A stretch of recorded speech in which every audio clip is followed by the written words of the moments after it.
باتیں ہوتی ہیں کہ ہم ٹیکسٹائل انڈسٹری کو امپاور کرنے کے لیے اقدامات کیے جا رہے ہیں، اور دوسری جانب بزنس کمیونٹی یا اس انڈسٹری سے تعلق رکھنے والے یہ لوگ کہہ رہے ہیں کہ پالیسیز اس طرح سے نہیں بنائی جاتی. تو آج کے پروگرام میں ہم ڈسکس کریں گے کہ آخر یہ گیپ کہاں پر آ رہا ہے. اس ٹاپک پہ گفتگو کرنے کے لیے ہمیں پروگرام میں جوائن کیا سٹی 41 کے رپورٹر فضیل احمد نے.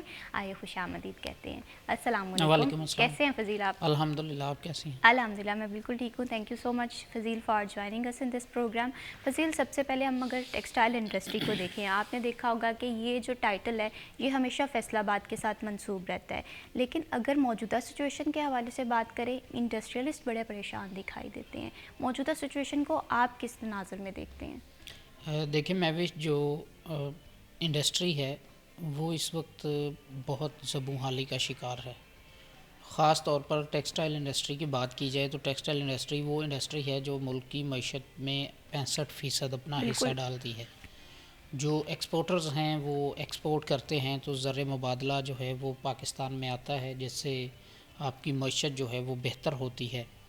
تو ہر ملک کی یہ کوشش ہوتی ہے کہ ہماری ایکسپورٹس جو ہیں وہ بڑھیں، اور حکومت جو ہوتی ہے، ریاست ہوتی ہے، اس کی بھی یہ کوشش ہوتی ہے کہ ہم اپنی صنعتوں کو، اپنی ایکسپورٹرز کو وہ تمام تر سہولیات دیں کہ وہ عالمی منڈیوں کے اندر جا کر جو ہمارے کمپیٹیٹرز ہیں ان کا مقابلہ کر سکیں.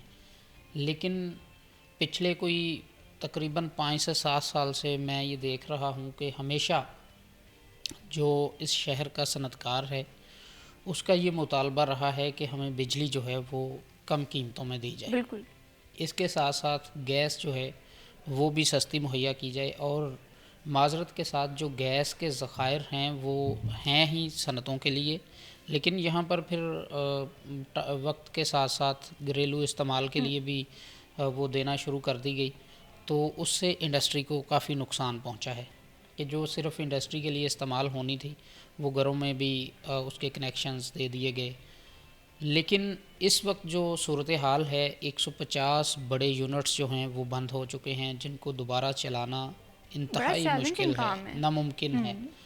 لیکن جو چل رہی ہے انڈسٹری، اگر حکومت چاہتی ہے کہ وہ چلتی رہے. ابھی آپ نے بات کی کہ گیس کی، کہ گیس جو ہے وہ گھریلو صارفین کو بھی دی جا رہی ہے، جس کی وجہ سے اس کا جو اثر ہے وہ انڈسٹری پہ پڑ رہا ہے. لیکن اگر اس کے دوسرے صورتحال دیکھیں، گھروں میں بھی گیس نہیں مل رہی ہے، تو ہم کسی ایک طرف بھی، کسی ایک سیکٹر کو بھی نہیں پورا کر پا رہے. دیکھیں یہی مسئلہ ہے کہ اگر آپ کو میں ایک سادہ سا مثال دوں کہ اگر 2 کھیت ہیں الگ الگ اور ایک ہی طرف سے پانی آ رہا ہے، اور دونوں کھیت جو ہیں ان کو وہ ڈیوائیڈ کر دیا جائے، تو نہ ایک کھیت جو ہے وہ پوری طرح سے اس کو پانی ملے گا، نہ دوسرے کو ملے گا.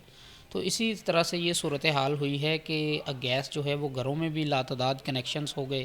اس کے بعد پھر ہم خود اتنے ذمہ دار ہیں کہ ہم نے یہ سمجھا کہ گیس تو بہت سستی ہے، تو ہم نے اس کا استعمال بھی بے دردی سے کیا. تو اس کا نقصان ایٹ دی اینڈ جو ہے وہ ہمارے ملک کو ہو رہا ہے، ہم میں ہو رہا ہے.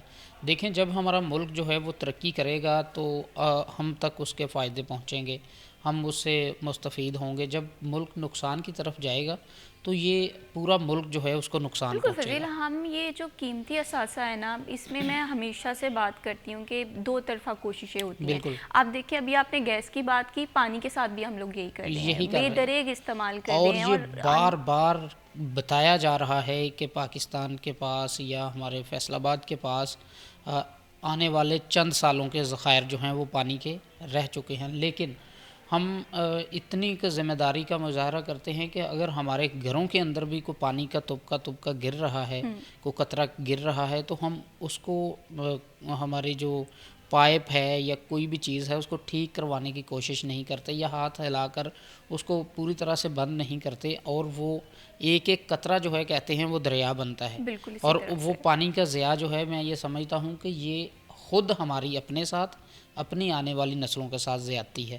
تو اسی طرح سے اب جو بہت بڑا ایشو بنا ہے انڈسٹری کا، جو federation Pakistan chambers of commerce کے یونائٹڈ گروپ کے چیئرمین ہیں، انہوں نے بھی یہ پچھلے دنوں میں 2-3 دن پہلے کہا ہے کہ فوری طور پر ٹیکسٹائل ایمرجنسی لگائی جائے ملک کے اندر. اچھا، ٹیکسٹائل ایمرجنسی لگانے کا مقصد کیا ہے؟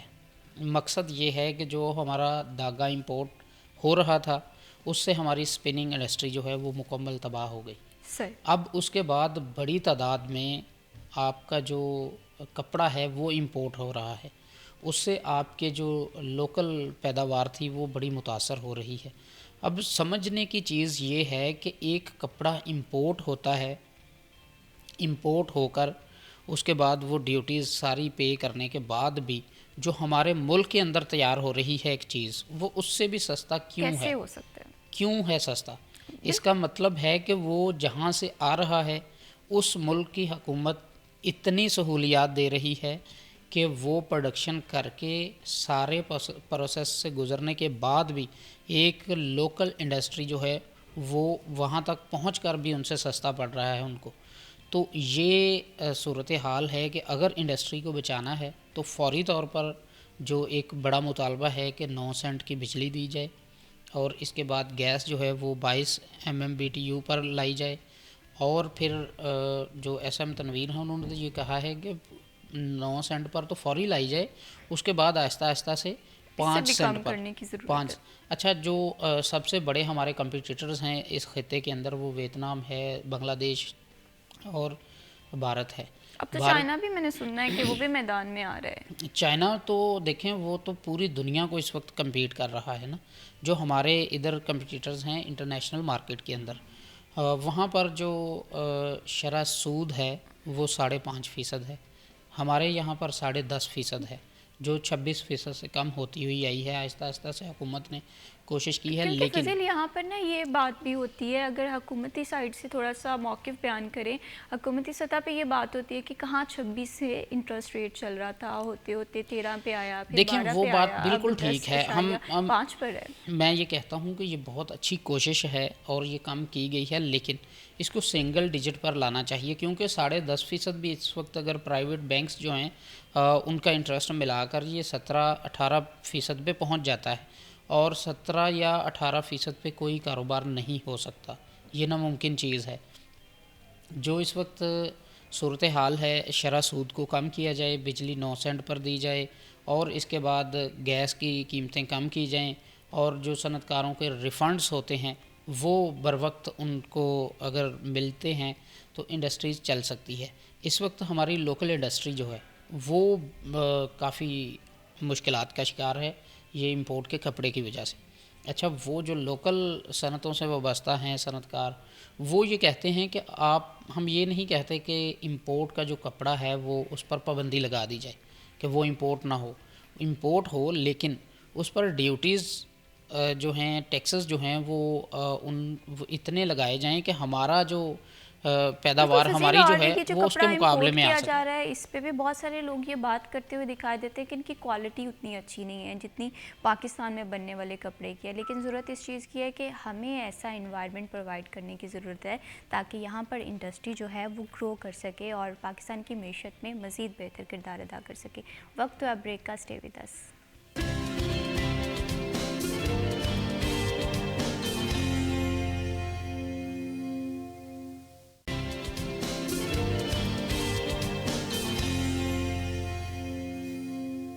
Welcome back after the break. آپ دیکھ رہے ہیں سٹی ایٹ 10 اور پروگرام میں ہم بات کر رہے ہیں فیصل آباد کے حوالے سے. فیصل آباد کی ٹیکسٹائل انڈسٹری کو کیا کیا کرائسس کا سامنا کرنا پڑا ہے. فضیل، اگر ہم 2025 کے اگزامپل سامنے رکھیں، 2025 کے آغاز میں یہ بات کی گئی تھی کہ ٹیکسٹائل انڈسٹری اس سال گرو کرے گی، اور کسی حد تک ہم نے دیکھا کہ مئی اپریل تک جو یہ چیزیں ہیں ہمیں گروتھ ہوتی ہوئی دکھائی دی. لیکن جیسے جیسے سال آگے بڑھتا گیا، دسمبر میں ہم آ کر یہ بات کرتے ہوئے دکھائی دے رہے ہیں کہ ہماری ایکسپورٹ بڑی متاثر ہوئی، امپورٹ جو ہے اس میں اضافہ ہو گیا.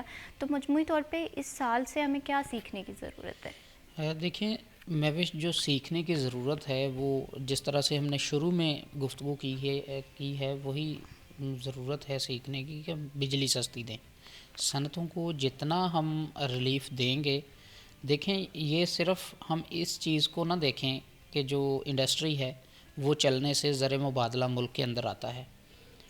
لاکھوں مزدور جو ہیں وہ اس انڈسٹری سے وابستہ ہیں. بالکل. اور پاکستان کے اندر جو جتنی بھی صنعتیں ہیں، انڈسٹری ہے، اس کے اندر اسکلڈ انسکلڈ دونوں طرح کی لیبر جو ہے وہ ایڈجسٹ ہوتی ہے، اور وہ ان کے گھروں کے چولہے جو ہیں وہ چلتے ہیں انڈسٹری کی وجہ سے. اگر انڈسٹری بند ہوتی ہے تو آپ کا صرف وہ زر مبادلہ آنا بند نہیں ہوتا، بلکہ بے روزگاری کی شرح جو ہے وہ بڑھ جاتی ہے بالکل اسی ملک کے طرح اندر، سے اور یہ اسی طرح سے ہو رہا ہے۔ آپ نے جو بات کی کہ 2025 کے آغاز میں جو ہے وہ کافی اچھے سائنس تھے، بالکل لیکن آہستہ آہستہ سے ہوا یہ کہ بجلی کی جو قیمت ہے، گیس ہے، ٹیکسز، ریفنڈز، تمام جو معاملات ہیں ایکسپورٹرز کے، وہ اس طرح سے ان کی توقعات کے مطابق نہیں ان کو سہولیات مل سکیں۔ ہوتا یہ ہے کہ انٹرنیشنل مارکیٹ کے اندر جب آپ کوئی بھی ڈیل کرتے ہیں اپنے کلائنٹ کے ساتھ، تو آپ نے وہ ڈیل کے اینڈ تک وہ اسی پر کھڑے رہنا ہوتا ہے، لیکن ہوتا یہ ہے کہ یہاں پر آئے مہینے جو ہے وہ بجلی کی قیمتیں اپڈیٹ ہوتی ہیں، کبھی اضافہ کبھی تھوڑی کمی، تو اس وجہ سے پھر جو آپ کا کسٹمر ہوتا ہے، آپ اس کو یہ نہیں بتا سکتے کہ جی دیکھیں ہمارے ملک کے اندر بجلی مہنگی ہو گئی، اب بالکل ہمیں ریٹس بڑھانا پڑیں گے، وہ پھر آپ کا کسٹمر خراب ہوتا ہے۔ It seems like just a lame excuses, بالکل کلائنٹ یہ سمجھ رہا ہوتا یہ ہے۔ سمجھ رہا ہوتا ہے۔ اب دیکھیں کہ دنیا کی سب سے بڑی ٹیکسٹائل ایکسپو جرمنی کے اندر ہر سال ہوتی ہے، تقریباً 240 سے 250 کے قریب ایکسپورٹرز صنعت کار پاکستان سے جاتے ہیں اس میں، اور فیصل آباد سے بھی بہت بڑی تعداد میں جاتے ہیں، لیکن اس دفعہ کیا ہوا کہ آپ کے صرف 17 ایکسپورٹرز اس میں گئے۔ یہ بہت خطرناک اور یہ سچویشن تو ہے۔ نہ ہونے کے برابر ہے یہ بالکل، تعداد۔ باقی کیوں نہیں گئے؟ میں یہ خود جو سمجھتا ہوں، مجھے یہ لگتا ہے کہ وہ انٹرسٹ ہی شو نہیں کیا انہوں نے جانے کا، کہ ہم وہاں پر جاتے ہیں، آرڈرز لے لیتے ہیں۔ دیکھیں وہ پورے سال کے آرڈرز وہاں سے ملتے ہیں، ایکسپورٹرز جاتے ہیں پورا سال، وہ اس ایک ایکسپو سے اپنے سٹالز لگاتے ہیں اور وہاں سے کسٹمرز لے کر آ جاتے ہیں۔ تو اب اگر نہیں گئے تو میں سمجھتا ہوں کہ ان کو پتہ ہے کہ ہم جا کر ڈیلز کر لیتے ہیں، لیکن اس کے مطابق ہم پھر پورا اتر نہیں سکتے، تو کیوں نہ ہم جو ہم نے اپنے مارکیٹنگ کے لیے بنتے رکھے ہیں، جو مختلف پوری دنیا میں کلائنٹ سے رابطہ کرتے ہیں، تو وہی جو کر رہے ہیں ہم وہی کریں، یہاں پر جا کر خرچہ بھی کریں گے، اور وہاں پر جو ہم ان سے کمٹ کریں گے وہ پھر پورا نہیں کر سکیں گے، تو اس میں کسٹمر خراب ہوں گے۔ تو یہ حکومت کے لیے ایک سوچنے کا لمحہ ہے۔ ویسے میں جب بھی بات کرتی ہوں نا کسی بھی انڈسٹری سے تعلق رکھنے والے پرسن سے جو کہ نمائندگی کر رہا ہوتا ہے، میں اسے کہتی ہوں کہ پالیسیز میں آپ کے اختلاف کیا ہیں، کہاں پر آپ کے تحفظات ہیں۔ وہ سب سے پہلی بات یہی کرتے ہیں کہ میڈم پالیسیز ہیں، پہلے یہ آپ تھوڑا سا دیکھیں کہ ہم ٹیکسٹائل انڈسٹری کو جتنی پرومیننس ہم نے دینی ہے، جتنی امپورٹنس کا حقدار ہے یہ سیکٹر، اتنی مل ہی نہیں رہی۔ دیکھیں مہوش، اگر ہم قوانین کی بات کریں تو جو قانون بن جاتا ہے وہ شامل کر لیا جاتا ہے لاز کے اندر کہ یہ قانون بن چکا ہے، تو جو پالیسیز ہیں وہ ان کو بھی اسی طرح سے بننا چاہیے، کم سے کم جو تھوڑے وقت کے لیے بھی پالیسی ہو وہ 5 سال کے لیے ہونی چاہیے۔ اور یہ ایک فیصل آباد کے ہی صنعت کار تھے، سینئر نائب صدر تھے فیصل آباد چیمبر آف کامرس کے، انہوں نے ایک ٹیکسٹائل پالیسی دی تھی پی ٹی آئی کے دور میں، اور وہ یقین کریں کہ اتنی اچھی پالیسی انہوں نے بنائی، محنت کی، لیکن وہ پھر حکومت کوئی بھی ہو وہ یہ چیزیں نہیں دیکھتے کہ یہ صنعتیں اس سے چلیں گی نہیں چلیں گی، وہ اپنی حکومت کے فائدے دیکھتے ہیں کہ ہم نے کس طرح سے چلنا ہے۔ آپ وہ جو آپ نے بات کی ہے کہ کسی سے بھی پوچھیں تو وہ پوچھتے ہیں کہ پالیسی ہے کوئی، تو پالیسی تو ہے ہی نہیں۔ 5 سال کے لیے اگر ایک پالیسی ہو، آپ کا ایکسپورٹر جو ہے اس کو پتہ ہوگا کہ اگلے 5 سال کے لیے مجھے بجلی، گیس اور ٹیکسز کی شرح یہ ہے، میں نے وہ پھر اپنی سارا اس کے حساب سے اپنی پروڈکٹ کی وہ قیمت طے کرتا ہے۔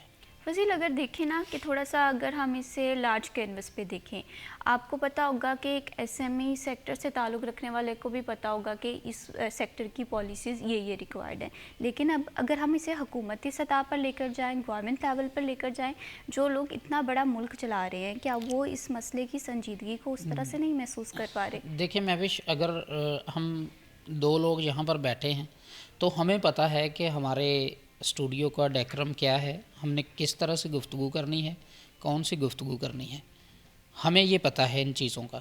اگر کوئی راہ چلتا بندہ آ جائے اور وہ اس کو یہاں پر بٹھا دیا جائے، اس کو کوئی خبر نہیں ہوگی، کچھ پتہ نہیں ہوگا کہ یہاں پر بیٹھنا کیسے ہے، گفتگو کس طرح سے کرنی ہے، کیمرے کی طرف دیکھنا ہے، کدھر دیکھنا ہے، کوئی اس کو سمجھ نہیں آئے گی۔ دیکھیں جو آپ کی ٹیکسٹائل انڈسٹری ہے، اس کو چلانے کے لیے تجربہ ہونا ضروری ہے۔ اس کی پالیسیز جب بنتی ہیں، وہ پالیسی میکر نہیں بنانی ہے، لیکن اس کے اندر سٹیک ہولڈرز کا ہونا بہت ضروری ہے۔ یہ ایک بہت بڑا مسئلہ رہا ہے اس ملک کے اندر کہ جب بھی کوئی پالیسی بنتی ہے، ہمیشہ یہ سب سے پہلے اعتراض آتا ہے آپ کے صنعت کاروں کا کہ اس پالیسی کے اندر سٹیک ہولڈرز کو شامل نہیں کیا گیا۔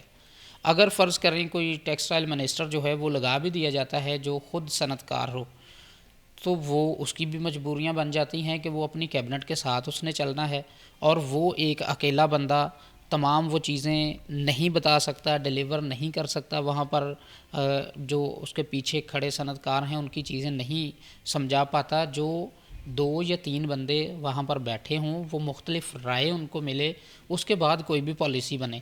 اگر میں اٹھ کے کہہ دوں کہ اب صنعتوں کے لیے یہ نہیں، یہ پالیسی ہوگی، یا فرض کریں ایک چھوٹا سا یونٹ ہے کسی بھی حوزری کا، میں یہاں پر وہاں پر جا کر کہنے لگوں کہ اس کو شرٹ کو آپ نے ایسے نہیں ایسے بنانا ہے، تو مجھے تو پتہ ہی نہیں کچھ بھی، میں کیسے ان کو بتا سکوں گا۔ تو اسی طرح سے ہے، اگر آپ نے جب کوئی بھی پالیسی جب بنانی ہے تو آپ کے سٹیک ہولڈرز کا آپ کے ساتھ ہونا بہت ضروری ہے۔ اگر آپ ساتھ نہ بھی بٹھائیں، آپ کے پاس رابطے میں ہے چیمبرز، ہر شہر کے اندر ہے، فیصل آباد میں تیسرا بڑا چیمبر ہے۔ جاتی ہے کہ سفارشات بھجوا دی جاتی ہیں، لیکن وہ سفارشات محض ایک جسے کہتے ہیں کہ پیپر ورک ہی رہ جاتا ہے، اس کے بعد اسے سائڈ پہ رکھ دیا جاتا ہے اور پالیسی جو ہے وہ انٹروڈیوس کرا دی جاتی ہے۔ دیکھیں جب بھی بجٹ آتا ہے ہر سال، تو اس بجٹ کی پرپوزلز مانگی جاتی ہیں، اور فیصل آباد چیمبر آف کامرس بھی اپنی پرپوزلز دیتا ہے، لیکن جب وہ بجٹ سنا رہے ہوتے ہیں وہاں پر جو وزراء ہیں، تو وہ جو پرپوزل بھیجے گئے ہوتے ہیں چیمبرز کی جانب سے، صنعتی تنظیموں کی جانب سے، اس پرپوزل کے حساب سے ایک لفظ بھی وہاں پر نہیں ہوتا۔ اس کا مطلب کہ صرف کارروائی ڈالی جاتی ہے، پرپوزلز لے لیے جاتے ہیں، وہ فائلوں میں دب جاتے ہیں، وہاں پر مرضی وہی چلتی ہے جو وہ خود کیبنٹ فیصلہ کرتی ہے۔ تو میں یہ کہتا ہوں کہ آپ ملک چلائیں، آپ اس اہل ہیں، اگر اس اہل ہیں تو آپ کو عوام نے ووٹ دیا ہے، آپ آئے ہیں، لیکن آپ جب بھی انڈسٹری کے متعلق کوئی فیصلہ کرنے لگیں تو اس کے لیے ضروری ہے کہ آپ کے ساتھ سٹیک ہولڈرز کا ہونا ضروری ہے۔ اگر آپ نے ان کو ساتھ نہیں بٹھانا، آپ یہ سمجھتے ہیں کہ یہ اس قابل نہیں ہے، ان کی رائے کو شامل کیا کریں، ان کی رائے کے اوپر غور کر لیا کریں کہ بعد میں وہ چیزوں کے اوپر امپلیمنٹیشن جو ہے وہ آپ کے لیے پھر مشکل نہ ہو، ہاں آسان ہو جائے گی۔ اگر دیکھو فضیل کہ ہم یہ بات کریں کہ پالیسیز جو ہیں وہ بنا دی جاتی ہیں، پھر جب امپلیمنٹیشن ہوتی ہے، جو ٹارگٹس گورنمنٹ نے سوچا ہوتا ہے وہ ٹارگٹ اچیو نہیں کر پاتے۔ بزنس کمیونٹی اس بات پہ اڑی ہوتی ہے کہ ہمیں ہماری جو مشاورت ہے وہ اس طرح سے نہیں ہے، ہم کہاں سے یہ گولز پورے کریں، ہم کہاں سے ٹارگٹ پورے کریں۔ حکومتی سطح پہ تو یہ بات کر دی گئی جو کہ بڑی اپریشیٹیبل بات ہے کہ ہم نے ایکسپورٹ کو بڑھانا ہے، امپورٹ کو کم کرنا ہے، لیکن پریکٹیلٹی کی طرف ہم دیکھ رہے ہیں کہ اگین ہمیں کوئی جسے کہتے ہیں سچویشن اس طرف جاتی ہوئی نظر نہیں آ رہی ہے۔ دیکھیں مہوش، جو ہماری ایکسپورٹس ہیں وہ اگر امپورٹ سے زیادہ ہوں گی تو اس کا مطلب ہے کہ ہماری معیشت ترقی کی طرف جا رہی ہے۔ اگر امپورٹس زیادہ ہوں گی، دیکھیں اب ایکسپورٹ کے لیے بھی بہت سارا را مٹیریل ہمیں امپورٹ کرنا پڑتا ہے، تو کیوں نہ ہم اس طرح کا ماحول پیدا کریں ملک کے اندر کہ جو ایکسپورٹ کرنے کے لیے را مٹیریل ہمیں امپورٹ کرنا پڑتا ہے اس کے لیے بھی صنعتیں لگیں، اور وہ یہاں پر پیداوار ہو اس کا اس سے فائدہ کیا ہوگا؟ فائدہ یہ ہوگا کہ وہ جو ایکسپورٹرز را مٹیریل امپورٹ کرتے ہیں، ایک تو وہ اپنی لوکل جو صنعتیں ہیں ان سے خریداری کریں گے، اور وہی را مٹیریل بنانے والی فیکٹریاں وہ بھی ایک بڑے لیول پر چلی جائیں گی تو وہ بھی را مٹیریل دوسرے ملکوں کو ایکسپورٹ کریں گی. بالکل فضیل، یہاں پر اگر ہم کرسمس 2025 کی اگزامپل نہ دیں تو بات بڑی اس طرح سے مناسب نہیں ہوگی. آپ نے دیکھا ہوگا کہ یہ مہینہ جو ہے وہ آرڈرز کے لحاظ سے انہیں کمپلیٹ کرنے کے لیے بڑا امپورٹنٹ ہوتا ہے اور اس میں ایکسپورٹ بھی بڑھتی ہوئی دکھائی دیتی ہے. لیکن انفارچونیٹلی اس سال کیا ہوا کہ ٹرانسپورٹیشن کی ہڑتال رہی. اگین وہی بات ہوئی کہ کمٹمنٹس کو پورا نہیں کیا گیا، جس کے اثرات ہم یہ بھی دیکھ سکتے ہیں کہ 2026 میں بڑے نیگیٹو ہو رہے ہوں. دیکھیں محوش، جو کرسمس ہے یہ ایک بہت بڑا ایونٹ ہوتا ہے. آپ یورپ کنٹریز کو دیکھ لیں یا دوسرے جو کنٹریز ہیں ان کو، تو وہاں پر خریداری جو ہے وہ ظاہری بات ہے ان کا سب سے بڑا ایونٹ ہوتا ہے اور انہوں نے کرنی ہوتی ہے. اس کے لیے آرڈرز جو ہیں وہ بر وقت ڈلیور کرنا ایکسپورٹرز کی ذمہ داری ہوتی ہے. اور اس سال یہ بہت خطرناک صورتحال رہی اور میں یہ سمجھتا ہوں کہ پنجاب حکومت نے پتہ نہیں اتنے دن کیسے چلنے دی وہ ہڑتال، کہ جب پتہ بھی تھا کہ آرڈرز جو ہیں وہ جانے ہیں اور ایکسپورٹر کی وہاں پر کمٹمنٹس ہیں اپنے کلائنٹس کے ساتھ، تو اس کے باوجود وہ ہڑتال نے بہت نقصان پہنچایا فیصل آباد کی انڈسٹری کو، وہ چاہے لوکل انڈسٹری ہو یا پھر ایکسپورٹرز ہوں. اور ایکسپورٹرز کا نقصان ہوا تو اس کا مطلب یہ ہے کہ اس ملک کا نقصان ہوا. بالکل اسی طرح سے، کیونکہ اگر آپ یا میں ہیں، ہم کسی سے کوئی چیز کی خریداری کریں تو وہ ہمیں بر وقت اگر چیز نہ دے سکے تو دوبارہ ہماری کوشش ہوتی ہے کہ اس کے پاس نہ جائیں. بالکل اسی طرح تو سے جو سالوں سے محنت کر کے کلائنٹس بنائے تھے وہ اس دفعہ خراب ہوئے ہیں. بالکل بزنس کمیونٹی کی ایک ہی ڈیمانڈ ہوتی ہے ہمیشہ سے کہ سازگار اور ایزی انوائرمنٹ پرووائڈ کیا جائے تاکہ وہ پاکستان کی گروتھ کے لیے، پاکستان کی معیشت کی بڑھوتری کے لیے اپنا اہم رول پلے کر سکے. وقت ہوا جی بریک کا. Stay with us.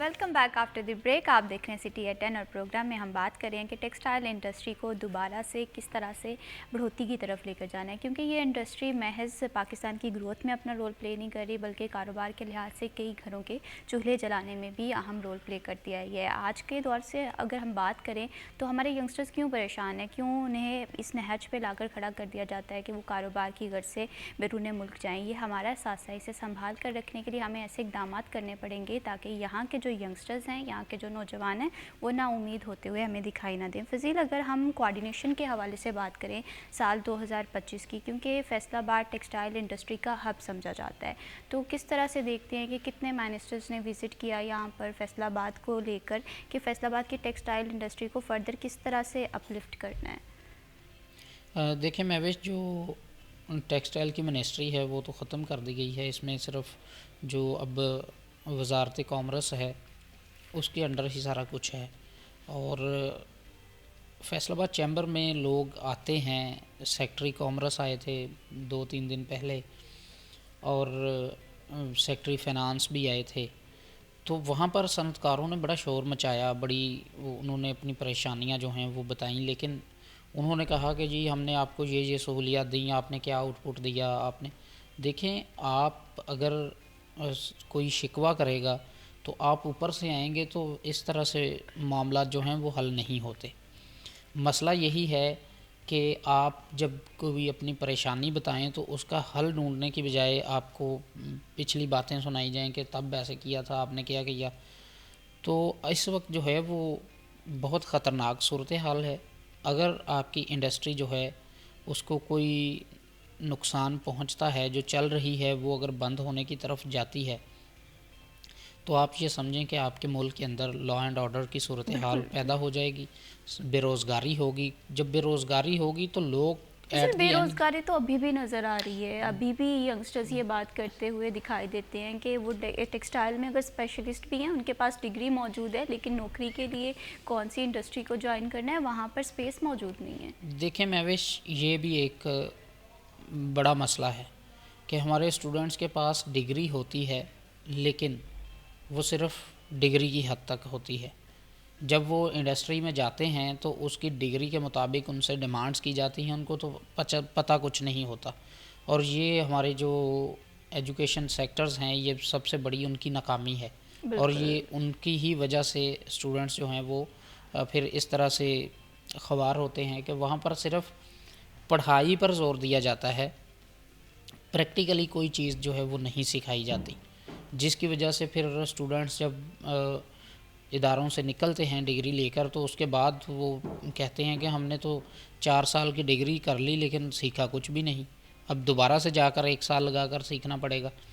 تو اس وقت فیصل آباد شہر کے اندر ایک ایسا انسٹیٹیوٹ ہے جو ڈگری بھی دیتا ہے اور سکھاتا بھی ہے، اور وہ واحد نیشنل ٹیکسٹائل یونیورسٹی ہے جہاں پر پریکٹیکلی ہر چیز جو ہے وہ سکھائی جاتی ہے، انڈسٹری کو مد نظر رکھتے ہوئے اس کے مطابق اسٹوڈنٹس جو ہیں ان کو تعلیم دی جاتی ہے، اور وہ انسٹیٹیوٹ ہے جو آپ کی انڈسٹری کے ساتھ مسلسل رابطے میں ہے، اور دوسرا کوئی ایسا آپ کا یونیورسٹی یا انسٹیٹیوٹ نہیں ہے جو آپ کے صنعتی سیکٹر کے ساتھ ایسے رابطے میں ہو۔ تو بے روزگاری کی ایک یہ بھی وجہ ہے کہ جو انڈسٹری کو چاہیے چیز اس کے مطابق ان کو مل نہیں رہی، اور اس کے ساتھ ساتھ جو کہا جاتا ہے کہ نوکری کی بجائے چھوٹے چھوٹے بزنس کریں، تو جو پہلے بزنس کر رہے ہیں ان کو کیا آپ دے رہے ہیں؟ بالکل، بزنس کی طرف تو لوگ اگر سوچیں نا، اگر کسی کو یہ مشورہ دیں یا سجیشنز اگر ڈسکشن کبھی ہو رہی ہو کہ بزنس پوائنٹ آف ویو سے پاکستان میں انویسٹ کرنا چاہیے یا نہیں کرنا چاہیے، حالانکہ پاکستان میں بڑی کیپیسٹی ہے ان تمام چیزوں کو کیپچر کرنے کے لیے، لیکن بات یہ ہے کہ سازگار انوائرمنٹ بہت زیادہ ضروری ہے۔ اس پر فردر بھی بات کریں گے۔ جی، پروگرام میں ہمیں جوائن کیا ہے محمد علی نارو نے، آئی خوش آمدید کہتے ہیں۔ السلام علیکم۔ وعلیکم کیسے السلام۔ ہیں آپ؟ جی الحمدللہ۔ Thank you so much for joining us in this programme. Muhammad Ali نارو، ہم بات کر رہے تھے ٹیکسٹائل انڈسٹری کے حوالے سے، اور ہمارے جو ینگسٹرز ہیں وہ ہمیں کافی زیادہ نا امید دکھائی دیتے ہیں۔ ریزنس کیا ہیں؟ ٹیکسٹائل پالیسیز نہیں ہیں، بجلی کی قیمت بڑھتی ہوئی دکھائی دے رہی ہے، تو ٹیکسٹائل انڈسٹریز سے تعلق رکھنے والے لوگ کیا کہتے ہیں اس حوالے سے؟ دیکھیں مہوش، جیسے ابھی آپ لوگ بات کر رہے ہیں اس حوالے سے کہ جناب مسائل بے تحاشا ہیں، اور ابھی جو انویسٹرز ہیں وہ راغب نہیں ہو رہا ہے اس چیز کی جانب کہ پاکستان میں انویسٹ کرے، کس چیز پر انویسٹ کرے، کون سا کاروبار کرے۔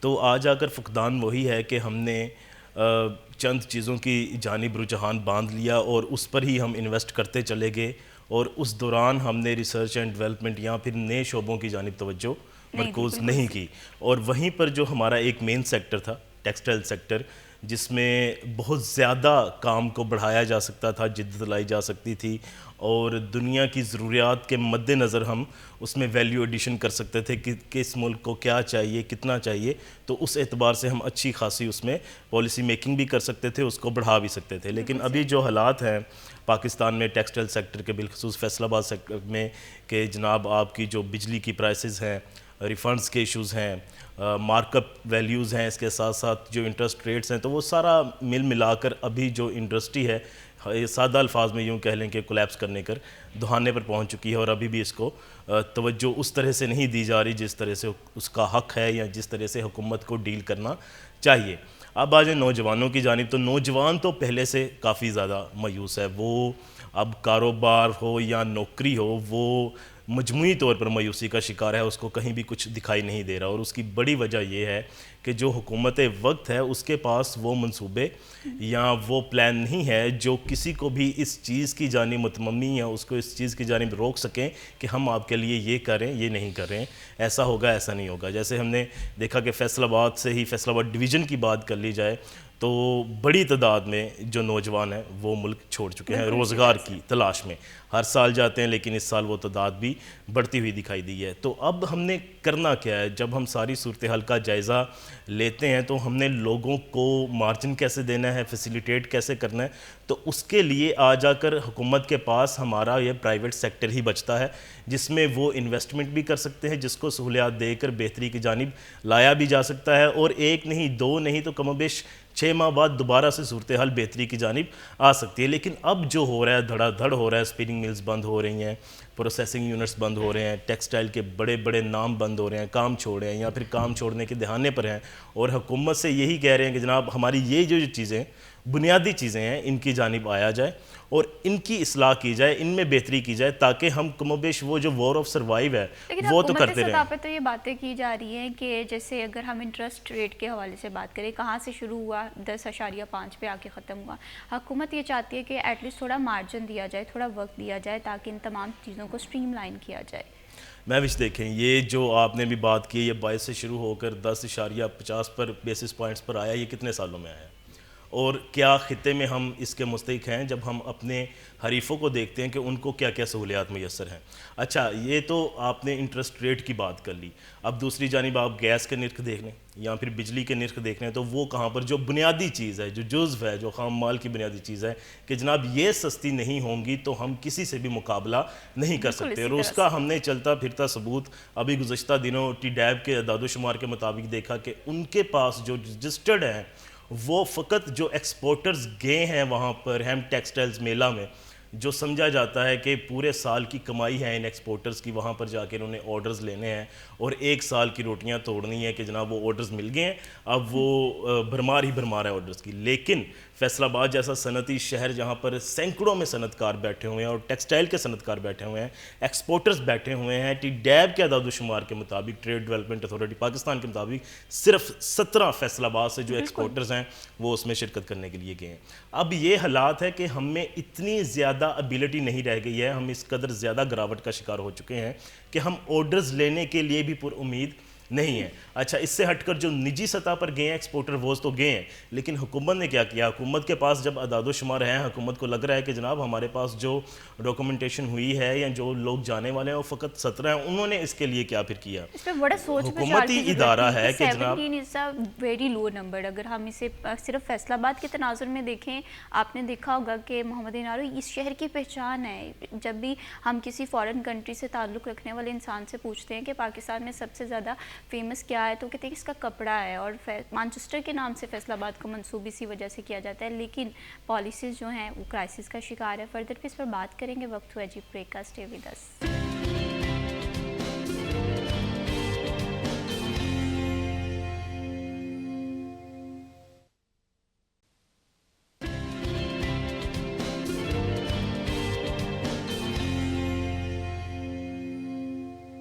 Welcome back after the break. آپ دیکھ رہے ہیں سٹی ایٹ 10 اور پروگرام میں جی ہم بات کر رہے ہیں ٹیکسٹائل انڈسٹری کے حوالے سے, کس طرح سے ہم فیصل آباد کو گرو کر سکتے ہیں. اور اس میں ملکی معیشت میں ہمیشہ سے فیصل آباد کا بڑا اچھا نمبر رہا ہے. کبھی ٹیکسیشن کے معاملے میں بھی یہاں کی بزنس کمیونٹی سب سے ٹیکس ادا کرتی ہوئی دکھائی دیتی ہے, یہ بات دعوے کے طور پہ بھی کی جاتی ہے.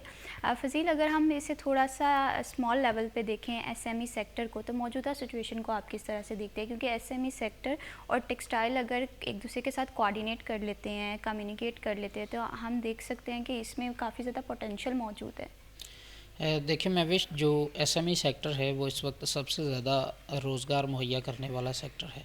اور لیکن آپ یہ دیکھیں کہ جو اس وقت موجودہ حالات ہیں وہ بھی اسی کے وہ شکنجے کے اندر پھنسے ہوئے ہیں کہ انٹرسٹ ریٹ بہت زیادہ ہے.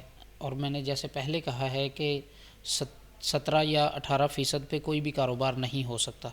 اور یہ پرائیویٹ بینکس کے جو بیسز ہیں وہ اس میں شامل کر کے یہ 7.5-10% ہے, تو ملا کر 18% تک پہنچ جاتا ہے. اس کے بعد بجلی مہنگی ہے, وہ ان کا بھی سیم مسئلہ جو ہے وہ آپ کی لارج اسکیل انڈسٹری کے جیسا ہی ہے.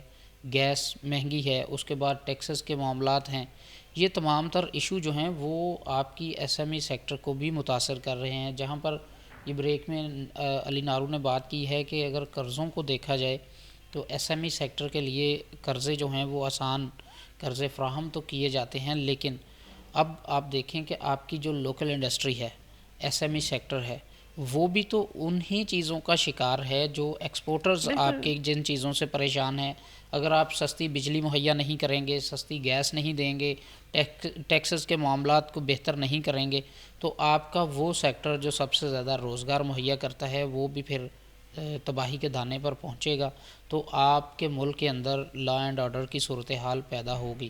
یہ اس وقت جو سچویشن ہے یہ حکومت کے لیے الارمنگ سچویشن ہے. اگر حکومت نے اس پر کچھ سوچا سمجھا نہ تو پھر یہ حالات جو ہیں وہ خرابی کی طرف جائیں دیکھو گے. سچویشن بڑے برعکس ہمیں دکھائی دے گی کہ ابھی تو کہیں نہ کہیں ہم یہ بات کرتے ہوئے دکھائی دیتے ہیں کہ پوٹینشیل ہے, بس ضرورت اس چیز کی ہے کہ اسے کیپچر کیا جائے, پالیسیز جو ہیں بہتر کی جائے, جہاں پر تضاد موجود ہے اسے کلیئر کیا جائے تاکہ ہم سب لوگ مل کر جو ہے ملک کی گروتھ میں اپنا رول پلے کر سکے. فیصل آباد اسپیشلی بات کریں تو ٹیکسٹائل کے لیے بڑا فیمس ہے اور جانا مانا بھی جاتا ہے. اگر ہم محمد انار ٹیکسیشن کے نظام پہ بات کریں تو فیصل آباد کے انڈسٹریلسٹ اس حوالے سے کیا کہتے ہیں؟ دیکھیں جی, ٹیکس کے مسائل بڑھتے جا رہے ہیں اور ابھی اس کے حوالے سے میں تازہ ترین آپ کو اپڈیٹ دوں. آئندہ آنے والے دنوں میں اس حوالے سے ہم دیکھیں گے باقاعدہ طور پر جو چھوٹا طبقہ ہے, کاروباری میڈیوکر طبقہ ہے, وہ اس پر باقاعدہ طور پر سٹرائک کال کرے گا. ہونے یہ جا رہا ہے کہ ہمارے یہاں پر جو پروفیشنل ٹیکس ہے ایک, جو کہ مکمل طور پر مبینہ طور پر غیر تحریری ٹیکس ہے اور وہ پہنچایا جاتا ہے ہاتھ سے لکھی ہوئی رسیدوں کے ذریعے کسی بھی فیکٹری مالک کو, اور اس سے وہ ڈیمانڈ کیا جاتا ہے کہ آپ یہ ٹیکس ادا کریں, پروفیشنل ٹیکس. اچھا, محکمہ ایکسائز اینڈ ٹیکسیشن کی جانب سے یہ ٹیکس لیا جا رہا ہے اور اس پر ہم نے ابھی جو گزشتہ روز آواز بھی اٹھاتے ہوئے ہم نے دکھائی دی ہے کہ امبرائڈری سیکٹر نے اس پر کافی زیادہ آواز اٹھائی ہے کہ جناب یہ ہزاروں سے باتیں شروع ہوتی ہیں, 50,000 لاکھ روپے, اور بعد میں آ کر وہ کہہ دیتے ہیں کہ آپ ہمیں 2 سے 3 ہزار دے دیں تو ہم اس کا کچھ کر لیتے ہیں. اٹھانا والا ریٹ. تو یہ جو اب ایسے جو ٹیکسز ہیں, اب ٹیکس کی بات ہوئی تو میں نے یہ اسی تناظر میں کر دی. نو ڈاؤٹ کہ جو ٹیکس ہے وہ ڈائریکٹلی ہماری جو معیشت پہ افیکٹ کرتا ہے اور معیشت کو اوپر لے کر جاتا ہے, ادا کیا جانا چاہیے. لیکن ہم بارہا کہتے آئے ہیں کہ آپ نظام میں شفافیت لائیں, کہ جو اعتماد ہے آپ کے کنزیومر کا, آپ کے کسٹمر کا, آپ کے شہری کا, وہ ہمارے اداروں پر ہو کہ جناب جو میں دے رہا ہوں یہ پے بیک کرے گا مجھے. کسی نہ کسی تناظر میں کہیں فلاح و بہبود کے کام ہوتے نظر آئیں گے اس سے, کہیں پر سڑکیں بنتی ہوئی دکھائی دیں گی, کہیں پر ہسپتال بنیں گے تو کہیں پر تعلیمی سرگرمیاں عروج کو جائیں گی.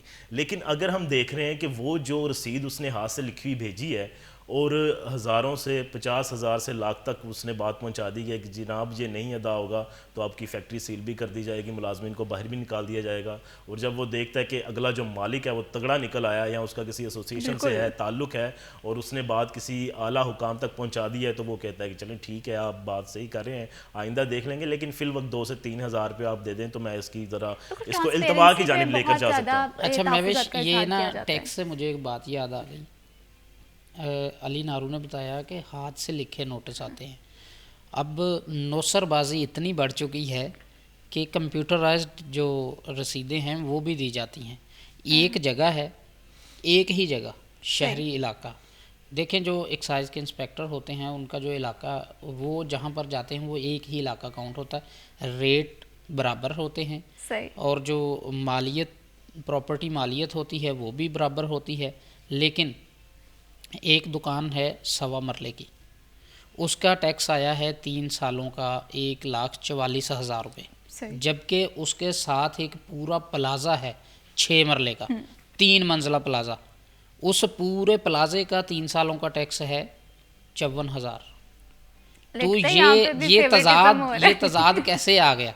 تو یہ چیزیں جو ہیں وہ بہتر کرنے کی ضرورت ہیں. آپ اور وہ وہاں پر بیٹھے بھی کاروباری لوگ ہیں جہاں پر یہ میں بتا رہا ہوں, تو وہ پھر آپ کیا کہہ رہے ہیں کہ جو تھوڑا بہت کاروبار کر رہے ہیں وہ بھاگ جائیں کہ ایک دکان 1.25 مرلے کی اس کو آپ 1,44,000. کمیونٹی یہ بات جب کرتی ہے کہ جو لوگ ٹیکس پے کر رہے ہوتے ہیں ان کے گرد شکنجہ جو ہے وہ مزید ٹائٹ کیا جا رہا ہوتا ہے, اور دوسری جانب جو کہ ٹیکس پے نہیں کروا رہے ہوتے, جو کہ سسٹم کے لوپس کا فائدہ اٹھاتے ہوئے وہاں سے بچ کے نکلتے ہیں, تو کہیں نہ کہیں یہ بات پھر بزنس دیکھیں وہ فائدے میں رہتے ہیں جو بچ کے نکلتے ہیں, جو ٹیکس دیتے نہیں بالکل بھی وہ فائدے میں ہیں, جو دیتے ہیں وہ نقصان میں ہیں. کیونکہ مجھے پتہ ہو نا اگر کہ یہ دیوار کے پیچھے ایک بندہ ہے اور وہ وہاں پر بیٹھا ہے تو میں نے کہنا ہے کہ اس کو پکڑنا ہے. اگر مجھے پتہ نہیں ہوگا 10 بندے بھی بیٹھے ہوں گے میں سکون سے ادھر خراٹے لوں گا کہ کوئی بات نہیں. جو آپ کے نظام میں آ جائے آپ اس کو پھر کہتے ہیں کہ اس کی گردن کاٹ دو. بالکل جو آپ کو نہیں جس کا پتہ آپ کہتے ہیں ٹھیک ہے اس کو موج کرنے دو. جو آ گیا ہے اس پر بھی 10 بندوں کا لیکن بوجھ ڈال فضیل دو. یہ جو موج کرنے والی بات ہے نا, اس وجہ سے ہمارا ملک بڑا پیچھے جا رہا ہے. تو ہم اس نے میں دیکھا ہمارا ہوگا قصور کہ نہیں. کوئی انڈسٹری ہے, کوئی بھی اس شہر سے تعلق رکھنے والا انسان ہے, میں یا آپ ہیں, ہم چاہتے ہیں کہ جب ہم گھر سے باہر نکلیں تو اس شہر کی خوبصورتی پہ کمپرومائز نہ ہو رہا ہو, اسٹریٹ لائٹس اپنی جگہ پہ موجود ہوں, سیوریج کا نظام نہیں خراب نہیں ہونا چاہیے. لیکن جہاں پر ٹیکسیشن کے حوالے سے دیکھیں بات ہوتی ہے وہاں پر بھی گیپ دونوں طرف موجود نظر جو آتا ہے. حالات بھی علی نارو نے کہا نا کہ ریسرچ اینڈ ڈیولپمنٹ بالکل بھی ہمارے جو سیکٹرز ہیں ان کے اندر نہیں ہے. تو اسی طرح سے ہمارے جو حکومتی ادارے ہیں وہ تو خیر کہتے ہیں کہ بس اب اگر گرمی ہو تو اے سی چلتا ہو, اگر سردی ہو تو ہیٹر چلتا ہو, اور یہ دفتر ہو, میں ہوں, میری تنہائی اور میری آوارگی, بس یہ چیزیں وہ چاہتے ہیں. آپ مجھے یہ بتائیں کہ میں کوئی پچھلے 6 سال سے کہہ رہا ہوں کہ ایف بی آر کو اپنا ایجوکیشن یونٹ فعال کرنے کی اشد ضرورت ہے.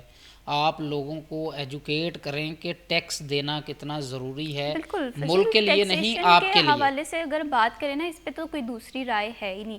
یہ ہمارے ملک کی معیشت کے لیے بڑا زیادہ ضروری ہے, ہمارے اپنے شہر کے لیے بڑا ضروری ہے. ہمارے آنے والی نسلوں کے حوالے سے بات کریں, وہ چاہتے ہیں کہ کیسی انوائرمنٹ ہو, ایسی فضا ہو جہاں پر کاروبار جو ہے وہ بھی پروان چڑھے. لیکن اگین جو پالیسیز میں تھوڑا بہت تضاد نظر آ رہا ہے یا انکنسسٹنسی نظر آ رہی ہے, وہ نہیں ہونی چاہیے. بہت شکریہ فضیل احمد, آپ نے پروگرام کے لیے وقت دیا. بہت شکریہ محمد نارو for joining us in this program. وقت ہوا جی بریک کا, stay with us.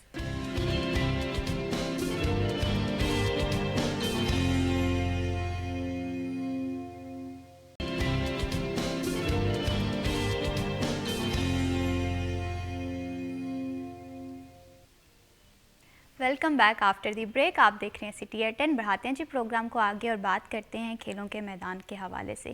کھیل کسی بھی سوسائٹی کے لیے بہت زیادہ ضروری ہے. انسان کو نظم و ضبط سکھاتا ہے, انسان کو پیشنس سکھاتا ہے, اور ہار جیت کو کس طرح سے ٹیکل کرنا ہے, یہ تمام تر چیزیں جو ہیں ایک اسپورٹس مین اسپرٹ کا حصہ ہوتی ہیں. اور فیصل آباد کے حوالے سے بات کریں, میں ہمیشہ سے کہتی ہوں کہ فیصل آباد کی مٹی بڑی زرخیز رہی ہے, یہاں پر ٹیلنٹ کی کمی نہیں ہے. بس ضرورت اس عمر کی ہے کہ ہمیں اس ٹیلنٹ کو کیپچر کس طرح سے کرنا ہے. بیڈمنٹن کے حوالے سے جی آج کے پروگرام میں ہم بات کریں کہ بیڈمنٹن کا سکوپ دن بہ دن اگر بڑھتا ہوا دکھائی دے رہا ہے تو اس میں اپرچونٹیز کتنی ہیں, اگر کرائسس ہیں تو ان کرائسس کو ریزالو کس طرح سے کیا جا سکتا ہے, پیرنٹس کا رول کیا ہے, ایک اچھا بیڈمنٹن پلیئر بننے کے لیے آپ میں کون کون سی کوالٹی ہونی چاہیے. یہ تمام تر سوالات کے جواب آج کے پروگرام میں ملیں گے. اس ٹاپک پہ گفتگو کرنے کے لیے ہمیں پروگرام میں جوائن کیا ہے عامر اسلام صاحب نے, جو کہ کوچ ہیں اور اس کے ساتھ ساتھ فارمر انٹرنیشنل اور نیشنل چیمپئن بھی رہ چکے ہیں, پاکستان کو ریپرزینٹ کیا ہوا ہے انٹرنیشنل لیول پہ. فیصل آباد کا جو نام ہے انہوں نے پاکستان سمیت دنیا میں جو ہے وہ پروموٹ کیا ہوا ہے. تو آئیے خوش آمدید کہتے ہیں. السلام علیکم. جی وعلیکم السلام. کیسے ہیں عامر اسلام صاحب آپ؟ جی الحمدللہ بالکل ٹھیک. Thank you so much for joining us in this programme. اور انہی کے ساتھ ہمیں جوائن کیا ہے national championship badminton Faiz منچ نے. آئیے خوش آمدید کہتے ہیں. السلام علیکم. وعلیکم السلام. کیسے ہیں فیض آپ؟ الحمدللہ. Thank you so much Faiz for joining us in this programme. Aamir Islam صاحب آپ سے گفتگو کا آغاز کریں گے. بیڈمنٹن کے حوالے سے بات ذرا بتائیں کہ بیڈمنٹن کیسی اسپورٹس ہے, اور اگر ہم اس کی اپرچونیٹیز کو دیکھیں, وہ لوگ جو کہ اس گیم میں آنا چاہتے ہیں تو کیا کیا مواقع ان لوگوں کے پاس ہے؟ بسم اللہ الرحمن الرحیم.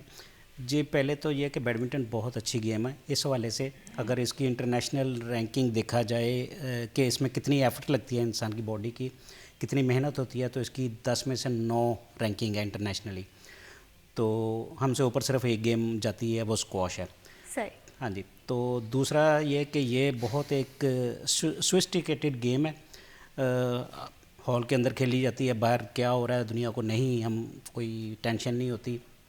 اسپیشلی عورتوں کے لیے بہت یہ ایک سیف ہے کہ آپ ایک پریمیسز میں کھیلتے ہیں, باہر کی دنیا آپ کو نہیں دیکھتی, آپ اپنے ایک ماحول میں ایڈجسٹ ہو جاتے ہیں, اور وہاں پہ ایک فیملی والا ماحول ہوتا ہے. عورتوں کے لیے یہ بہترین ایک اپرچونیٹی ہے کہ وہ سپورٹس زیادہ سے زیادہ کریں. تو بیڈمنٹن, اسکواش, اس طرح کی گیمیں جو انڈور ہوتی ہیں اس میں کافی ان کو بینیفٹ مل سکتا ہے. بالکل گیمز میں پارٹیسپیٹ کرنا بہت زیادہ ضروری ہے. آج کے دور کے حوالے سے بات کریں تو ہماری دنیا جو ہے وہ جسٹ ٹیکنالوجی کے گرد گھوم رہی ہے, جس کے رزلٹ ہم دیکھ رہے ہوتے ہیں کہ ہماری مینٹل ہیلتھ بہت زیادہ افیکٹ ہو رہی ہوتی ہے. بیڈمنٹن ہے, کرکٹ ہے, ہاکی ہے, اس میں کیپیسٹی تو موجود ہے, لیکن اب ساتھ ہی ساتھ یہ ڈپینڈ کرتا ہے کہ پلیئرس میں وہ کتنا زیادہ اس پہ انٹرسٹ لیتے ہیں. فیض, آپ مجھے بتائیے آپ نے کب سے بیڈمنٹن اسٹارٹ کیا, کیا کیا چیلنجز رہے, فیملی نے سپورٹ کیا کہ نہیں یہ صرف آپ کا شوق تھا؟ بسم اللہ الرحمن الرحیم. پہلے تو اتنا مطلب کہ نہیں تھا کیونکہ میں پروفیشنلی نہیں کھیلتا تھا, صرف اپنے گاؤں میں ہلکا پھلکا کھیلتا تھا. اس کے بعد ٹریننگ سٹارٹ کی تھی سر عامر کے پاس. اس سے پہلے میں گاؤں ہی کھیلتا تھا اور تقریباً مجھے 3 سے 4 سال ہو گئے ہیں پروفیشنلی کھیلتے ہوئے. صحیح, کیسا رہا یہ سفر؟ اگر آپ دیکھیں کہ نیشنل چیمپئن شپ ہیں, یہ ٹائٹل وان کرنا آسان تو نہیں ہوگا, اس میں کافی محنت بھی درکار ہوگی. اس میں ظاہر سی بات ہے کیونکہ بیڈمنٹن فوکس, ذہنی طاقت اور ذہنی مضبوطی کا نام ہے, تو یہ تمام چیزوں پہ کس طرح سے آپ نے کوپ اپ کیا؟ صحیح کہہ رہی ہیں آپ, مطلب کہ کافی محنت کا کام ہے اور ٹیلنٹ بھی ہونا چاہیے, محنت کا اچھا کوچ بھی ہونا چاہیے. سر عامر نے کافی اچھی ٹریننگ کروائی, اس وجہ سے شاید, اور اللہ نے بس عزت دینی تھی. بالکل اسی طرح سے ہے, انسان کی جو محنت ہے, انسان کی قابلیت ہے اور کنسسٹنسی جو ہے وہ اس کا ہر میدان میں ساتھ دیتی ہے. عامر صاحب, آپ تھوڑا سا بتائیے گا کہ اگر ہم بیڈمنٹن کے حوالے سے تھوڑا سا فیصل آباد لیول پہ بات کریں تو اکثر پلیئر یہ بات کرتے ہوئے دکھائی دیتے ہیں کہ فیصل آباد میں اتنی اپرچونیٹیز نہیں ہیں, ان کے پاس اپنا ٹیلنٹ شو کرنے کے لیے اس طرح سے موقع نہیں ہے. تو بیڈمنٹن کے لحاظ سے بھی ایسا ہی کچھ ہے یا اس میں ہم دیکھ رہے ہیں کہ بہتری ہے باقی سپورٹس میں؟ نہیں جی, اس میں تو بہت فیسلٹیز ہیں. شاید میں یہ کہہ سکتا ہوں کہ ہمارے زمانے میں اتنی فیسلٹیز نہیں تھی تو, لیکن اب تو ہال زیادہ ہیں, پلیئر کم ہیں. ہاں, اگر کمی ہے تو وہ کوچنگ کی, ٹورنامنٹ نہ ہونے کی, جو ہمارے اوپر فیڈریشنز بیٹھی ہیں اس کی وجہ سے تھوڑا سا پرابلم ضرور ہے کہ ٹورنامنٹس وغیرہ نہیں وہ کرواتے. تو باقی فیسلٹیز گورنمنٹ کی طرف سے وہ بہت زیادہ ہیں, بلکہ کئی اگر آپ وزٹ کریں تو کئی ہال ابھی بھی خالی پڑے ہوتے ہیں, کھیلنے والے نہیں ہوتے, اتنی فیسلٹیز ہیں. تو یہ تو بات میں بالکل نہیں مانتا کہ فیسلٹیز نہیں ہیں. سر, آپ نے پاکستان کو نیشنل لیول پہ بھی ریپرزینٹ کیا ہوا ہے اور انٹرنیشنل پہ بھی, کیسا محسوس ہوا جب آپ چائنا گئے؟ اور ظاہر سی بات ہے جب ہم کسی دوسری ملک میں جا رہے ہوتے ہیں, کسی دوسرے کنٹری میں جا رہے ہوتے ہیں تو ہم وہاں سے بھی بہت ساری چیزیں اڈاپٹ کر آ رہے ہوتے ہیں. اس میں تو خیر ہر بندہ شاید یہی جواب دے گا کہ بہت اچھا لگا, اس میں تو کوئی دو رائے نہیں ہے. ہاں, یہ ہے کہ وہاں سے ہم سیکھتے بہت کچھ ہیں, اسپیشلی چائنیز جو ہیں, اور چائنیز جتنے بھی ماڈل ہیں, جاپان, یہ وہ سارے یہ ورلڈ میں بہت ٹاپ پہ ہیں. تو اسپیشلی اب تو خیر یورپ بھی تھوڑا سا اچھا ہو گیا ہے, لیکن اس وقت صرف ہمارے یہ چائنیز ایشین کمیونٹی زیادہ ٹاپ پہ تھی. تو الحمدللہ اس وقت 1990 میں نے ایشیا پورے میں 5ویں پوزیشن حاصل کی تھی 1990 میں بیجنگ میں.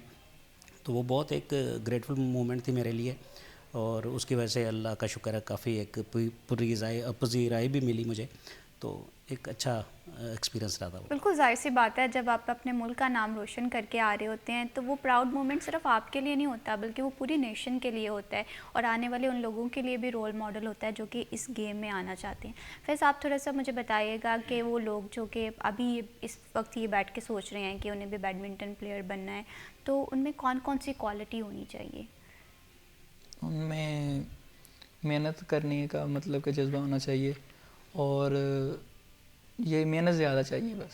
ہارڈ ورک بڑا امپورٹنٹ ہے. اس کے ساتھ ساتھ آپ لوگوں کی پریکٹس کس طرح سے ہوتی ہے؟ جیسے اگر میں باقی گیمز کے حوالے سے بات کروں تو اس میں پلیئر کیا کرتے ہیں, 2 سے 3 ڈیزگنیٹڈ آر ہوتے ہیں جن میں پریکٹس کی جاتی ہے. تو بیڈمنٹن کے لیے کتنی پریکٹس ریکوائرڈ ہوتی ہے؟ بیڈمنٹن کے لیے فزیکل فٹ ہونا بھی ضروری ہے اور کورٹ میں زیادہ ٹریننگ کرنی بھی ضروری ہے.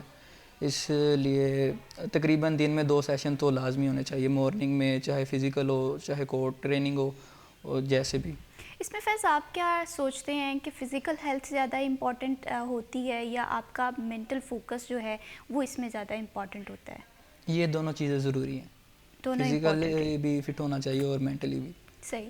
تو اکثر ہم آج کے دور کے حوالے سے بات کریں نا تو ہمارے ینگسٹرز جب بھی اسپورٹس میں آتے ہیں, وہ کوئی بھی اسپورٹس ہو, تو وہ یہ بات کرتے ہیں کہ ڈسپلن میں آنا یہ بڑا مشکل لگ رہا ہوتا ہے, اپنا فوکس کسی ایک چیز پہ کرنا یہ کافی زیادہ ٹف نظر آ رہا ہوتا ہے. تو آپ کو بھی اسٹارٹنگ میں یہ مشکلات کا سامنا کرنا پڑا تھا؟ اگر ہے تو کس طرح سے کوپ اپ آپ نے کیا؟ اس کے لیے اپنا پہلے گول کلیئر ہونا چاہیے کہ ہم نے کیا اچیو کرنا ہے, بس اگر یہ گول کلیئر ہونا پھر اتنا مشکلات کا سامنا نہیں کرنا پڑے گا آپ کو.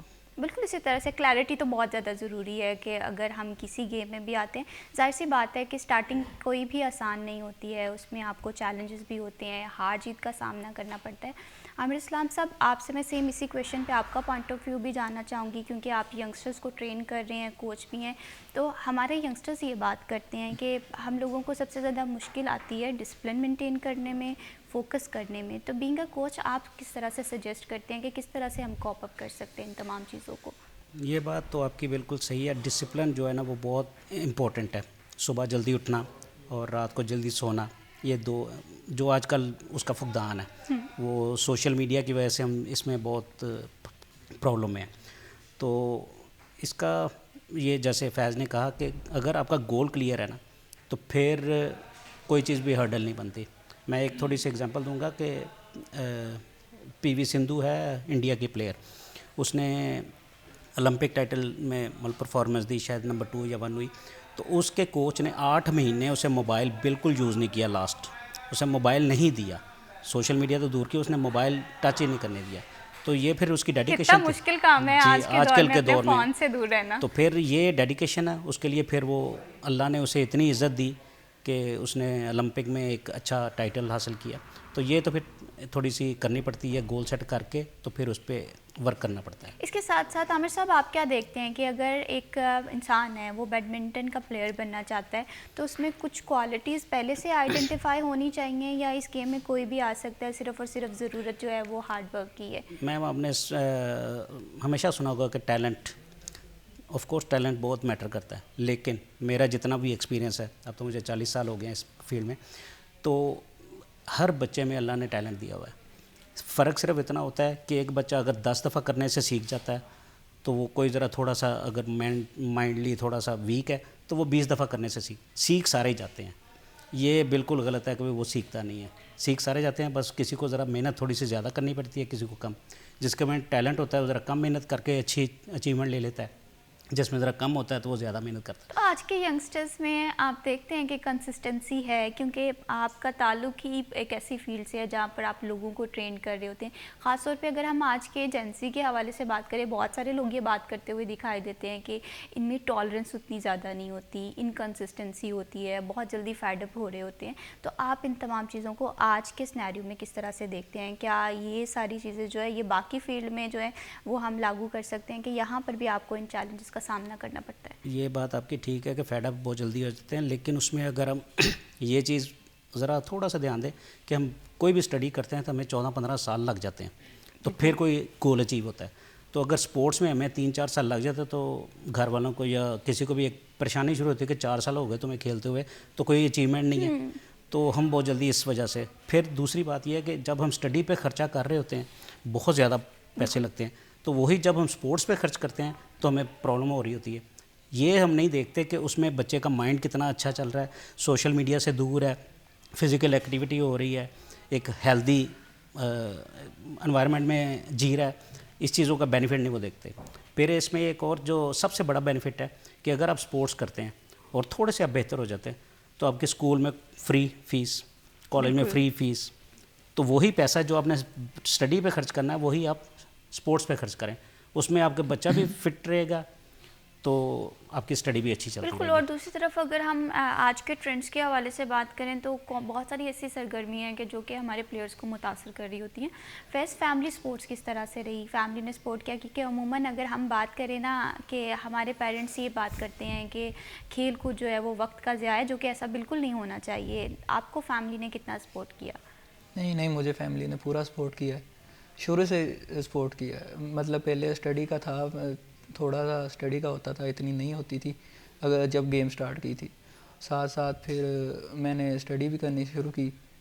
پھر مجھے انہوں نے اسٹڈی اور سپورٹ کو کس طرح سے ساتھ ساتھ مینیج کیا؟ کبھی ایسا ہوا کہ سپورٹ کی وجہ سے آپ کی اسٹڈی تھوڑی سی افیکٹ ہوئی ہو، یا اسٹڈی کی وجہ سے آپ نے دیکھا ہوگی کہ نہیں یہاں پر گیم متاثر ہو رہی ہے؟ کس طرح سے ان دونوں چیزوں کو بیلنس کیا؟ سپورٹس کی وجہ سے ہوتا ہے تھوڑا بہت، لیکن اگر آپ ٹائم دو پورا، مطلب کہ گیم کے ٹائم صرف گیم کرو اور اسٹڈی کے ٹائم صرف اسٹڈی کرو تو پھر اتنا نہیں ہوتا. تو کبھی پیرنٹس کی طرف سے ڈانٹ نہیں پڑی کہ اگر نمبر کم آ رہے ہیں کہ یہ سارا گیم کی وجہ سے ہو رہا ہے، تھوڑا سا فوکس اسٹڈی کی طرف بھی کر لو؟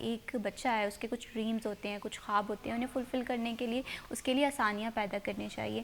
آپ عامر صاحب کس طرح سے دیکھتے ہیں پیرنٹس کا رول اگر ہم اسپورٹس کو پروموٹ کرنے کے حوالے سے بھی بات کریں؟ انفارچونیٹلی میں نا یہ بات ہمیشہ کرتی آئی ہوں کہ ہمارے یہاں اسپورٹس ٹرینڈ بہت کم ہو گئے ہیں. آپ نے دیکھا ہوگا کہ اسکولوں میں بھی 1 سال بعد ایک اسپورٹ گالا ہوتا ہے, اس کے بعد ان ایکسٹرا کوریکولم ایکٹیویٹیز پہ اس طرح سے فوکس نہیں کیا جاتا. ٹیچرز اور پیرنٹس کے رول کو کس طرح سے دیکھتے ہیں؟ میم پہلی بات تو یہ کہ کوئی بھی اسپورٹس مین اگر کوئی اچھا اچیو کرتا ہے اس میں 100% پیرنٹس کا شامل ہوتا ہے. اگر پیرنٹس آپ کو روک دیں تو آپ کھیل نہیں سکتے, سوال ہی نہیں پیدا ہوتا. اب مینٹلی اتنا ٹارچر ہو جائے گا کہ بندہ فوکس ہی نہیں کر سکتا. تو ہاں یہ ضرور ہوتا ہے کہ ہر جو فیملی ہے وہ چاہتی ہے کہ ہمارا بچہ کوئی نہ کوئی اس نے فیوچر میں, ضروری نہیں کہ بیڈمنٹن کا پلیئر یہ بن ہی جائے یا چیمپئن ہو ہی جائے, تو کئی نیچے بھی رہ جاتے ہیں. تو وہ اپنی جگہ ان کا کنسرن ٹھیک ہوتا ہے کہ وہ اسٹڈی بھی ساتھ چلنی چاہیے. میں تو انہیں بھی بہت زیادہ فورس کرتا ہوں کہ بھئی اسٹڈی ضرور کرنی ہے. خدا نخواستہ اللہ نہ کرے کبھی کوئی مسل پل ہو جائے, کچھ ہو جائے. کسی بھی ایک چیز پہ کمپرومائز نہیں ہونا چاہیے, تعلیم بھی ساتھ ساتھ چلنی چاہیے, ایکسٹرا کوریکولم ایکٹیویٹیز بھی. بس ضرورت اس چیز کی ہے کہ ہم کتنے کنسسٹنس ہیں اور کتنے زیادہ ہارڈ ورک سے کام کریں ہیں. فردر بھی بات کریں گے بیڈمنٹن کے حوالے سے. وقت ہوا جی بریک کا, اسٹے ود اس.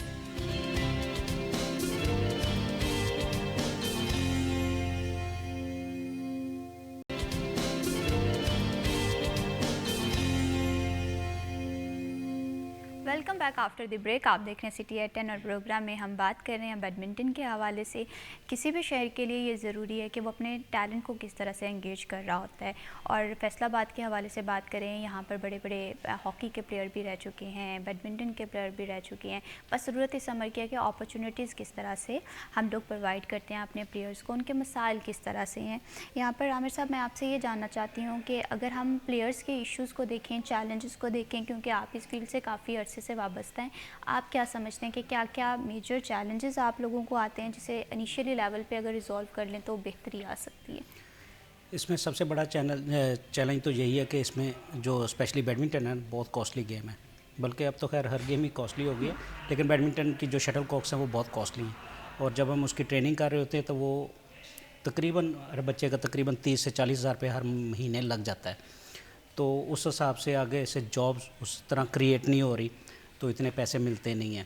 تو یہ ایک چیلنج ضرور ہوتا ہے کہ گھر والے کہتے ہیں کہ بھئی ہمیں کب کما کے کھلاؤ گے. یہ تو میجر ہوتا ہے کہ اگر ایک اسٹوڈنٹ ہے یا اس نے بھی ڈگری کمپلیٹ کر لی ہے تو کسی بھی فیلڈ میں نام بنانے کے لیے ٹائم تو درکار ہوتا ہے. جی بس یہ ایک سب سے بڑا چیلنج یہ ہے. تو دوسرا یہ کہ جو اگر ہم انٹرنیشنلی دیکھیں تو جو بچہ تھوڑا سا اچھا ہو جاتا ہے کسی بھی جگہ پہ تو وہ ارننگ کرنا شروع کرتا ہے, وہ امیروں میں آتا ہے. آپ دیکھ لیں کہ جو بھی اسپورٹس مین ہیں وہ امیروں میں آتے ہیں دنیا کے, تو یہاں پہ جو اسپورٹس مین ہیں وہ غریبوں میں آتا ہے. آپ اولمپک چیمپئن بھی ہوں گے تو تندور پہ بیچارے کام کر رہے ہیں, ہم نے خود ٹی وی پہ کافی کچھ دیکھا ہے. تو یہ ہمارے سب سے بڑا ایک المیہ ہے کہ ہمیں اس طرح بچوں کو کیش ریوارڈ ملتا نہیں ہے جس کے وہ حقدار ہوتے ہیں اور جتنی وہ محنت کرتے ہیں. اس میں عامر صاحب آپ فیڈریشن کا رول کس طرح سے دیکھ رہے ہیں؟ بیسکلی یہ سارا کام فیڈریشن کا ہی ہے. میں بلکہ اس کو 100% فیڈریشن کو ہی کہوں گا. ہاں ہماری فیڈریشن نے 2-3 چیزوں میں بہت زیادہ امپرومنٹ کی ہے. اس نے ہمارا جو ٹورنامنٹ کا سٹینڈرڈ ہے وہ بہت اچھا کر دیا ہے. ہمارے دور میں اتنا اچھا نہیں تھا. اب جو لائن ججز ہیں وہ بہت اچھے ہوتے ہیں, امپائرنگ کا معیار بہت اچھا ہو گیا ہے. ہاں فیڈریشن کے حوالے سے صرف 2 باتیں جو مجھے سمجھ نہیں آتی کہ وہ کیسے, اب وہ کیونکہ فیڈریشن میں انہیں کیا چیلنجز ہیں مجھے نہیں پتہ. ایک تو ٹورنامنٹ بہت کم ہوتے ہیں, بالکل, اور دوسرا باہر ٹیم نہیں جا رہی. یہ جو ایشو ہے نا, مجھے لگتا ہے کہ یہ فیڈریشن کو اس اینڈ پہ ذرا سوچنا چاہیے. میں صرف اس بارے میں ایک بات اور کہوں گا کہ اگر فیڈریشن چاہے, ہمارے 6-7 یونٹ ایسے ہیں جو ووٹنگ رائٹس رکھتے ہیں, اگر وہ ہر سال ایک ٹورنامنٹ کے تو 60 ٹورنامنٹ ہو جاتے ہیں. بالکل, تو بچوں کے لیے ہر 2 مہینے بعد ایک ٹورنامنٹ مل جائے تو بہت سفیشینٹ ہے. اب اگر ہم فیصل آباد کے حوالے سے بات کریں, کوئی ٹورنامنٹ پلان کیے ہوئے ہیں سال 2026 کے؟ ابھی یہاں تو تقریباً 12-13 سال ہو گئے کوئی ٹورنامنٹ نہیں ہوا, ایون ڈسٹرکٹ چیمپئن شپ تک نہیں ہوئی.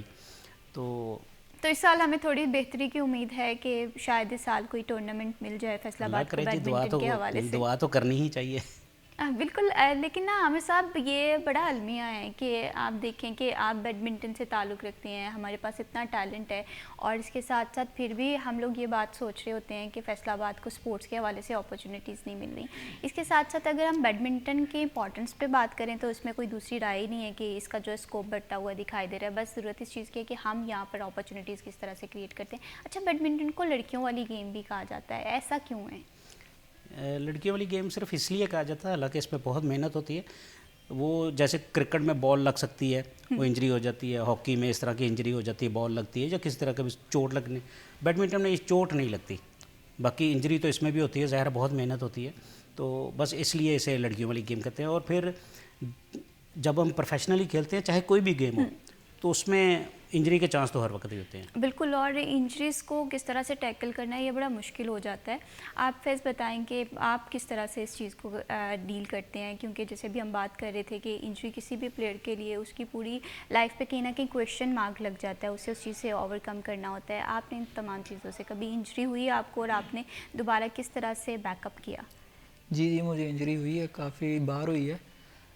اس کے لیے سب سے ضروری تو یہ ہے کہ آپ اچھا وارم اپ کیا کریں, گیم کے بعد اچھا اسٹریچنگ کیا کریں.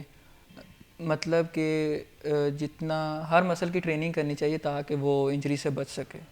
بالکل اسی طرح سے ہے, انسان کو چیزیں جو ہے وہ سیکھنے سکھانے سے ہی ہوتی ہیں. اور ظاہر طور پہ اگر ہم بات کریں ان لوگوں کی فیض جو کہ اس گیم میں آنا چاہتے ہیں, جیسے میں نے ابھی آپ سے بات کی تھی کہ کچھ نہ کچھ ان کے پاس کوالٹی موجود ہونی چاہیے, اگر نہیں ہے تو وہ کس طرح سے اپنے اندر یہ کوالٹی پیدا کر سکتے ہیں؟ کوالٹی جیسے سر نے کہا تھا کہ اگر کسی میں ٹیلنٹ نہیں بھی ہے تو وہ اگر 10 بار کرنے سے ایک بندہ سیکھتا ہے, نہیں تو دوسرا 15-20 بار کرنے سے سیکھ جاتا ہے. تو کیا کبھی آپ کی لائف میں ایسی کوئی سٹیج آئی کہ آپ کو لگا ہو کہ نہیں اب میں نے بہت اسٹرگل کر لیا, اب میں نے بہت محنت کر لی, now it's time to give up? نہیں, ایسا کچھ نہیں ہوگا.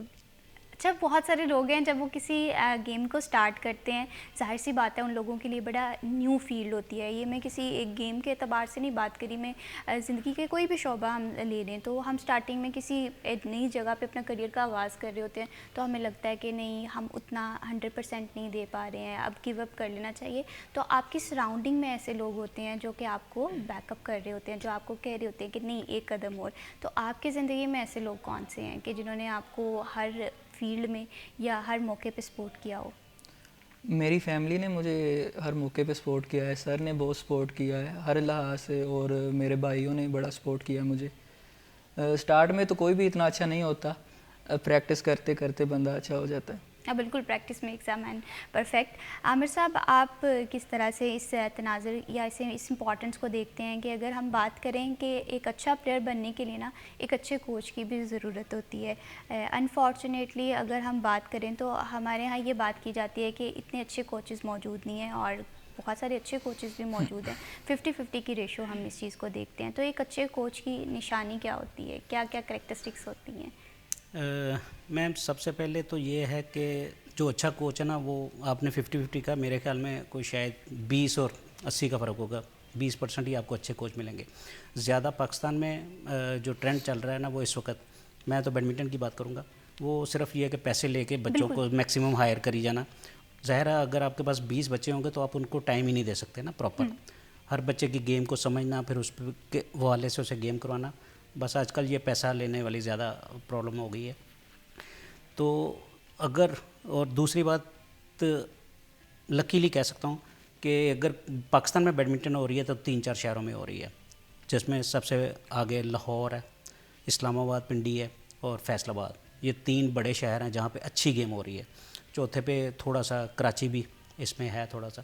لیکن یہ کہ یہ اسی طرح ہے کہ اگر کسی نے کچھ بیڈمنٹن پلیئر بننا ہے تو پھر اس کے لیے یہی ہے کہ اگر آپ نے میڈیکل یا ڈگری لینی ہے تو پھر میڈیکل کالج میں جانا پڑے گا, کالج آپ کے گھر نہیں چل کے گا. اگر کسی نے بیڈمنٹن پلیئر بننا ہے تو اسے ان 4 شہروں میں موو ہونا پڑے گا. بالکل اسی طرح سے ہے, اور ویسے بھی کہتے ہیں big cities has big opportunity. تو کہیں نہ کہیں یہ تمام چیزیں بھی پلیئر کو افیکٹ کر رہی ہوتی ہے. بہت سارے ایسے پلیئر ہوتے ہیں جو اپنا شہر جو ہے ان کے لیے چھوڑنا بڑا مشکل ہو جاتا ہے. فردر پہ چیلنجز اور اپرچونیٹیز کے حوالے بات کریں گے, لیکن وقت کا بریک کا. Stay with us.